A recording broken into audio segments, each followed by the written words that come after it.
ચાલુ ને ચાલુ જતો હંમેશા લગ્ન પહેલા લગ્ન હગાઈ કરીને મહિનો ના થયો તરત એ લોકોએ ગાડી લેવા મારી જોડે પૈસા માંગ્યા. કેટલા પૈસા માંગ્યા? મેં એમને પૈસા વધારે માંગ્યા. મારી જોડે જો પોઝિશન થઈ મેં 1.5 લાખ રૂપિયા આપ્યા. પછી કટકે મારી છોકરી અત્યાર સુધીની મારી પાસે 9 લાખ રૂપિયા લઈ ગઈ મારી જોડે. શું બાનું કરીને લઈ જતા હતા?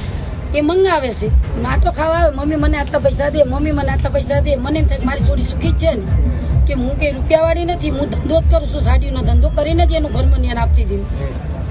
શું ત્રાસ, કેવા પ્રકારનો ત્રાસ, તમે કોનો ત્રાસ હતો? આજે શું બન્યું હતું, આપને કઈ રીતે જાણ થઈ આ પ્રકારના બનાવ? ગઈકાલ રાત્રે તો હવે ફોન આવ્યો હતો, પણ એ લોકો મારી અને સંજીવની હોસ્પિટલમાં જઈને મૂકી આવ્યા. પછી આ લોકો પહોંચ્યા પછી ખબર પડે ને તો એ કોઈ જ નહોતું, એકલી જ હતી. ત્યાંથી પછી અમને આજુબાજુના જાણકાર મળી છે કે આને સાંજે ટોર્ચર કરવામાં આવી છે અને તદ્દન માનસિક રીતે બહુ ટોર્ચર કરવામાં આવી છે. આની પહેલા જે એને 1 વર્ષથી 1.5 વર્ષ એની જે સગાઈ લગ્ન કર્યા છે, આફ્ટર લગ્ન મેરેજ પછી એને બહુ જ બધી ટોર્ચર કરી છે. આર્થિક રીતે એને પૈસાની માંગણી કરી છે, સોનાની માંગણી કરી છે, ઘણી બધી. અને એના પૈસાના માંગણીથી જ એની જે બી અત્યારે ગાડી લઈને ચલાવી રહ્યો છે એ